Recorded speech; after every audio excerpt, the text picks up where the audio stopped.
I recently caught up with a longtime friend that I hadn't spoken to in years because she is contemplating quitting her job and starting a business. And one of her questions for me really hit me like a brick.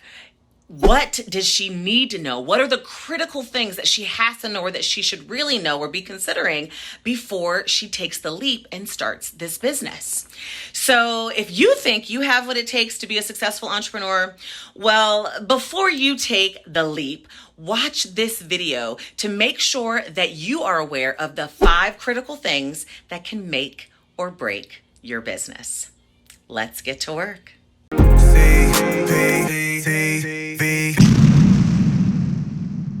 All right, so as I mentioned, we had that conversation, and I want to make sure that you have these 5 things because you really need to have these things in place and be aware of them before you start your business. If you don't have them, then take a step back before jumping all in and get all of these things together. So item number 1 is that you have to have your mind right. And I mean all the way right. Here's why.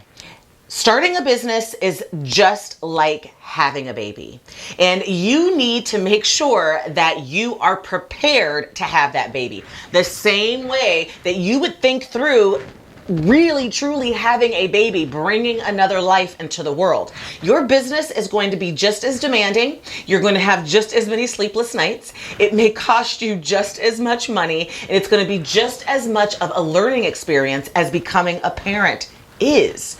So when you are starting a business, think of it and realize that you are having a baby. And before you start that business, really ask yourself, is your mindset ready to have a baby or have another baby?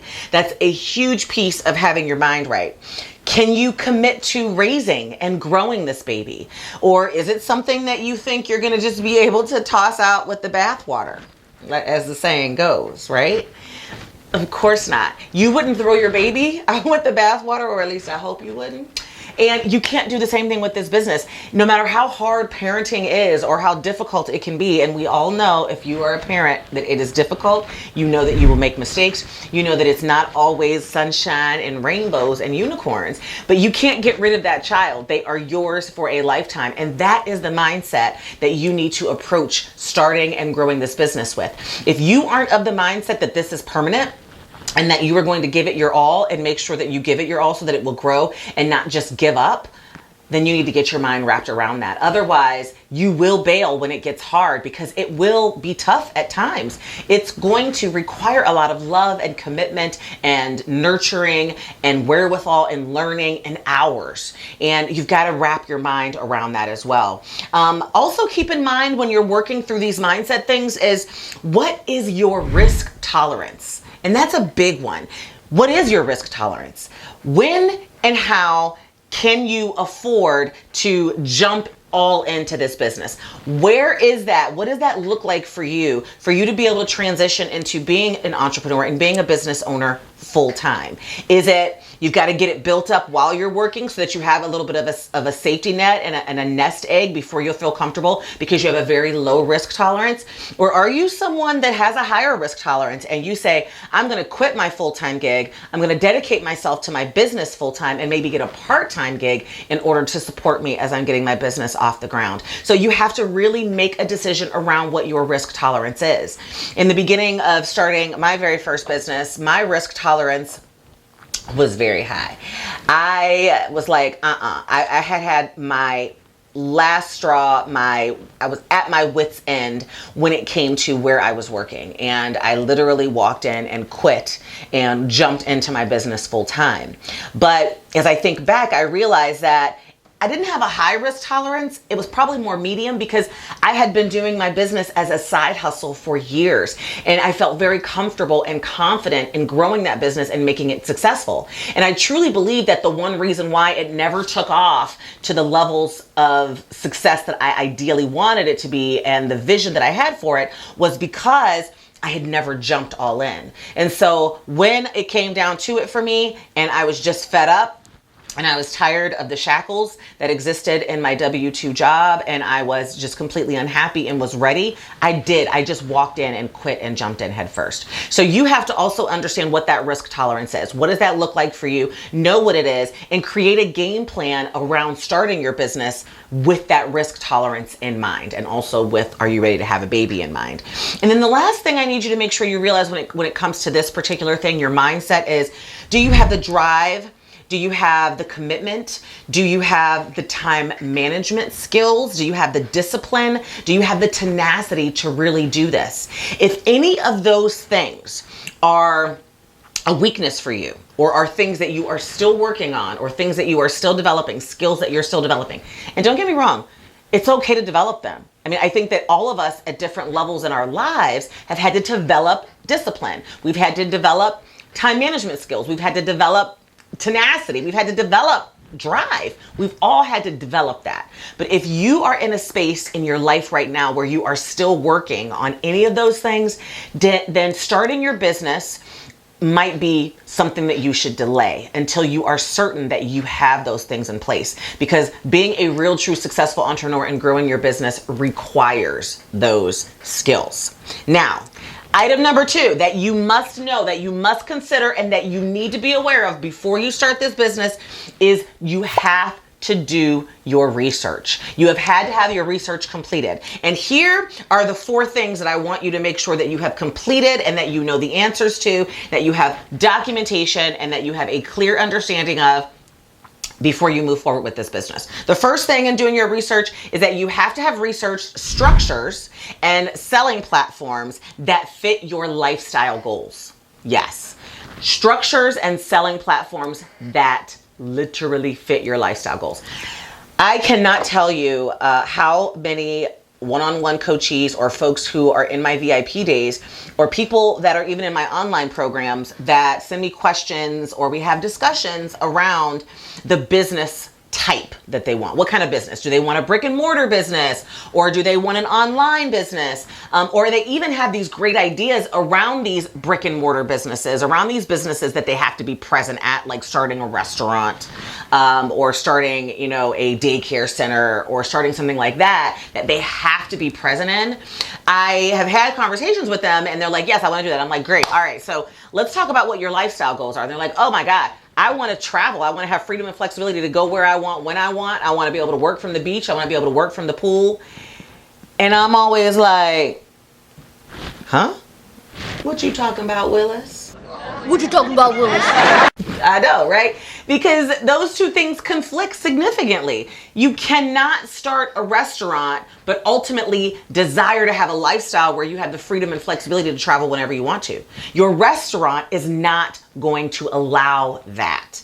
Definitely not in the beginning. Maybe eventually after you have a manager or a staff or something like that, but definitely not in the beginning. So if you want a restaurant and that lifestyle is not something that you are willing to put off or wait for until you are built, then you might want to reconsider the restaurant, right? Even for me, for years, my businesses have always been like brick and mortar establishments, and they've been live and they've been face to face. And I've had this operating and this team and this staff, and I've loved it.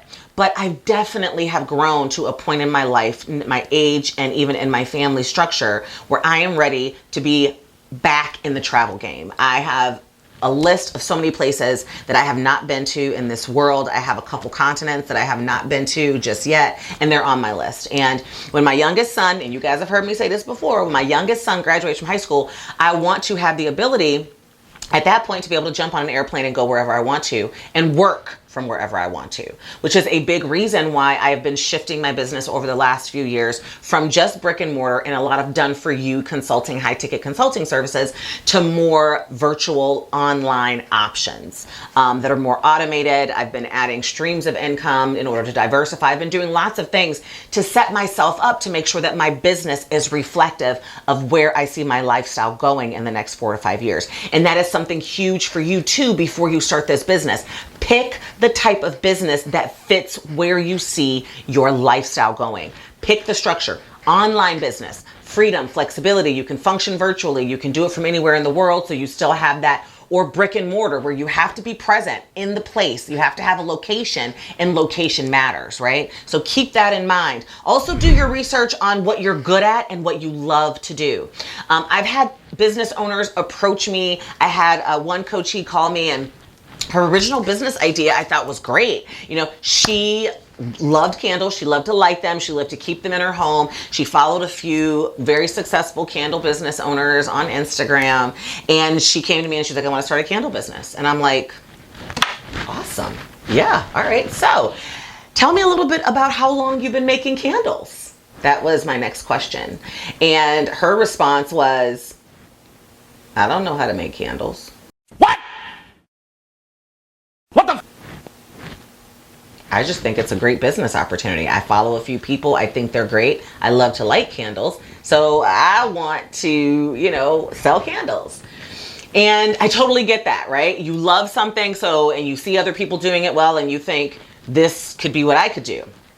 But are you good at that?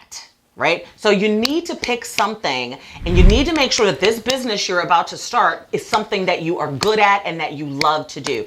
That is going to make it grow faster. It's going to make it feel easier to start, and it's going to make it possible for you to stick with it and have that tenacity and that commitment. Do not set yourself up for failure where you're starting a business that it's going to take you years to even learn how to do. Learn how to deliver the product or the service that it is that you're thinking about moving forward with. So do your research on what you're good at. Find out. Sit down and think about it. Ask other people. Does your business match what you're good at and what you love to do? And also research what your market is. You have to be able to tell people generally what market you're in. Are you a consultant? Are you a coach? Are you an e-commerce business? Are you in retail? Are you in fashion? Are you in makeup? Are you in sports management? What industry are you in? What market are you in? And also researching who is your customer. Those are the 4 things that you've got to do your research on and that you have to feel very confident in before you start this business.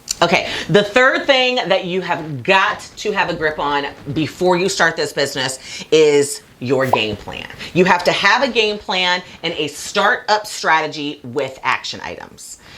Now, notice I did not say a startup business plan. I didn't say that. You guys, if you've been watching CPT for TV for any amount of time, you know that there is a very big difference between a formal business plan and a startup or growth strategy with action items. You know that, right? You should know that. There's a very big difference, all right? Not all businesses that are starting need formal business plans. Formal business plans are designed for businesses that are planning on going out there and immediately getting investors or immediately beginning to search and pitch for funding and investment opportunities. You have decided to pursue a business that needs a huge chunk of money to even get started. That's what you've chosen. Those types of businesses that have to present for funding, for those types of things, require a formal business plan. So I'm not saying anything is wrong with them. But the assumption is that every single business out there requires this formal business plan. And even if you do require a formal business plan, and not all businesses do, right? If you're starting an online business or an e-commerce business or an intellectual property business where you're a coach or you're a consultant, even a nonprofit leader, all of that kind of stuff, really the people that I work with, speakers, you don't need a formal business plan, but you do need a startup strategy with some action items. You need to have a game plan. You need to have mapped out exactly what it is that you're doing, who your customer is, what you're going to be selling, and then also figuring out what your dates are, and then really working through all of the action items that it is going to take for you to get started with your business. You cannot walk into this blindly, and you cannot walk into this with a game plan sitting up here in your head and in your head only. It won't be successful. It's going to be very difficult for you to move forward, and you're going to find yourself feeling like a hamster on a wheel and just kind of running back and forth and not really getting anywhere. So make sure that before you start this business, you've got that game plan. You've got that strategy mapped out. Even if you do have to create a long-term formal business plan, have the same game plan and strategy mapped out so that you can then take that small little couple pages of ideas and strategy and action items and put it into your formal business plan when you're ready. But no matter who you are, you need to have what this business is. You need to have it mapped out. You need to have that game plan. don't skip this one. I promise you, it's going to change the game if you really do have this before you get started. Now, before I tell you my next two, I want to make sure that I mention this, because if you are trying to figure out what the steps are in actually starting the business, I've got the perfect resource or tool for you. It is my ultimate Start Your Business Roadmap. It is one of my most popular freebies and gifts that I give out to my audiences on everywhere. It's my number one downloaded free tool. And I want to make sure that you grab it, because it's going to give you an amazing look at what the steps actually are to starting a business, kind of in order. And those steps are going to really help you kind of understand and give you a framework for what it is that you're up against now because you're considering starting this business. And I'm going to go even further. Over the next few weeks, actually the next month or so, our CPTV episodes are going to be based around diving into the more specifics of what you got to do to create that business structure, which when you pull up the Ultimate Business Roadmap is really going to surround kind of like step number 3 in there, setting up the business structure and making your organization legal. We're going to be diving into all kinds of things, setting up your email, your business address, your phone, choosing your business structure, all kinds of stuff around that. And that's what the videos are going to be about. So make sure that you subscribe, that you like, and that you share if you haven't already while you are down there grabbing your freebie, because the link is going to be in the comments below. It's also going to be in the description, or you can just go to my website, www.cherylcperez.com/startup roadmap, all one word. You can grab that freebie there. So make sure that you check it out. Now I know you got questions, and I want you to know that I want to hear them.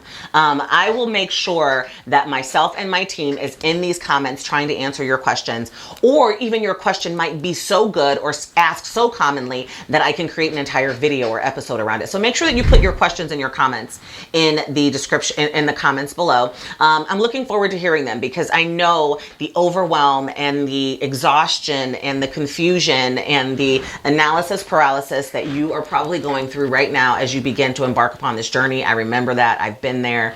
And I also know some of the mistakes that are frustrating you. So anything that I can do to offer that support, as you know, please let me know, and I will do the best I can.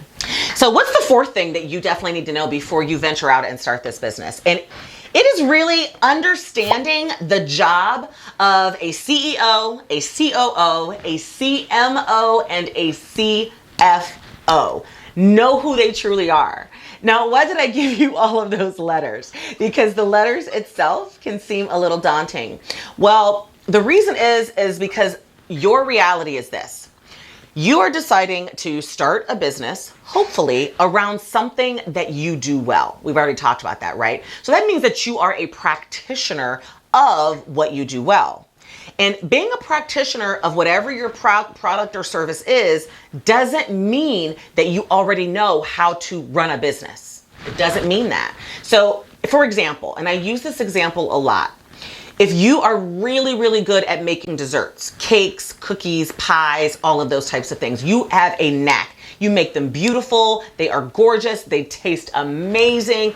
All of those things are true. You are an amazing baker, right? You are an amazing sweets consultant, engineer, right? Whatever you want to call it, you are amazing at that. And so you decide that you want to start a baking business, or you want to open up a sweets or confectioner shop.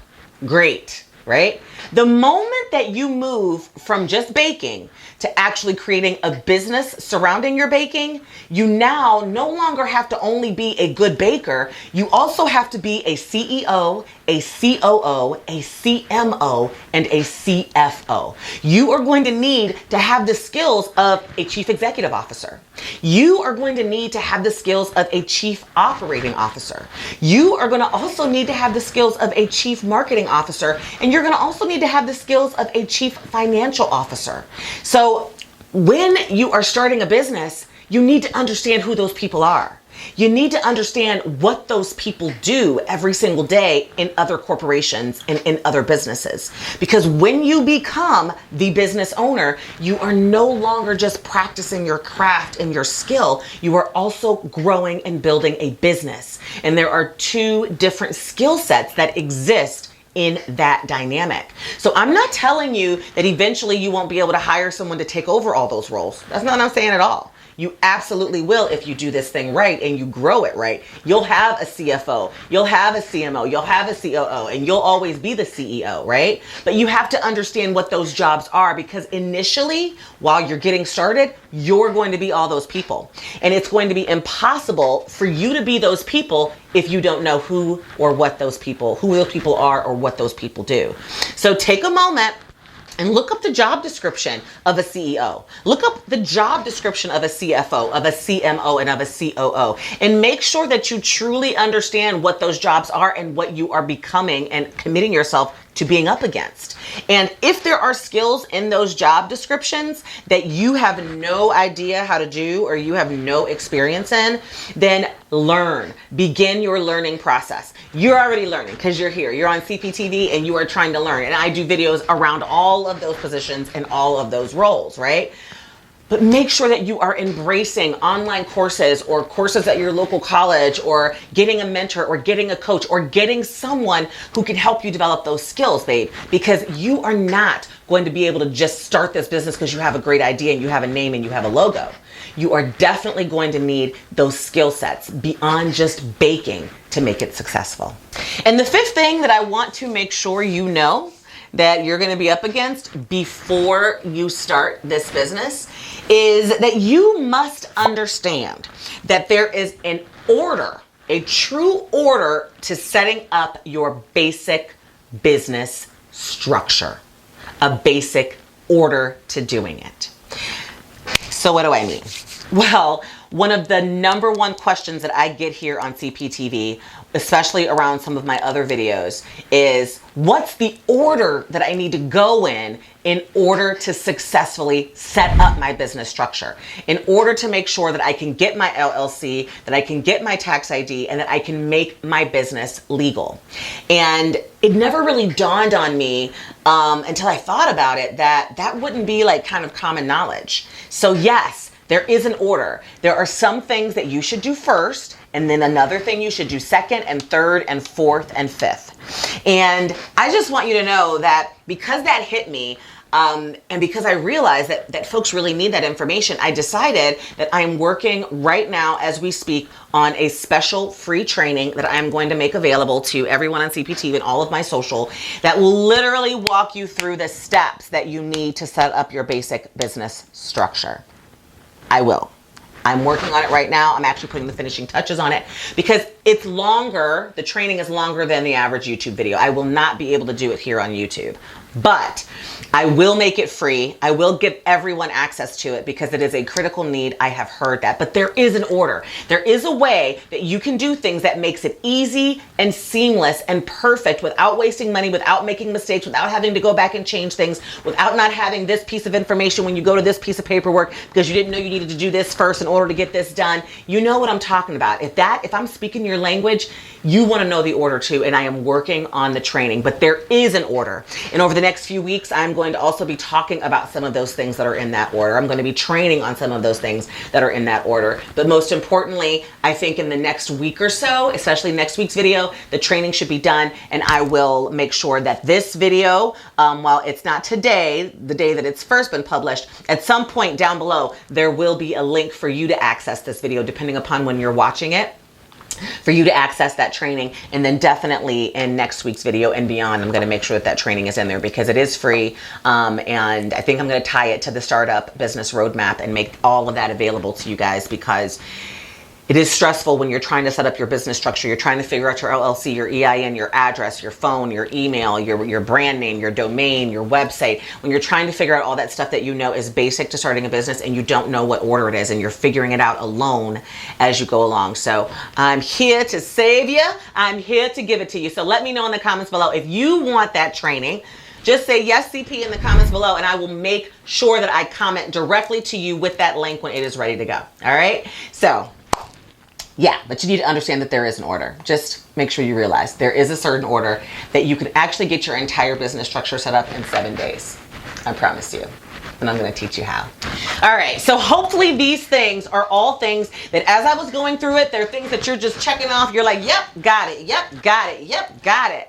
Because if you are like, yep, got it, and you've got 5 check marks, then I am telling you right now, my love, go for it. Start that business. You have what it takes. You will be successful as long as you stay committed and move forward and learn from your mistakes. If you have watched this video and you weren't able to put check marks on all of those things, take a deep breath. Do not start something before you're ready. Take care of whatever that item was that you couldn't check off, and then move forward with that business. And until next time, my loves, don't forget to subscribe and share and give me a like if you enjoyed this video. I will see you next week. All right, bye-bye. Mwah!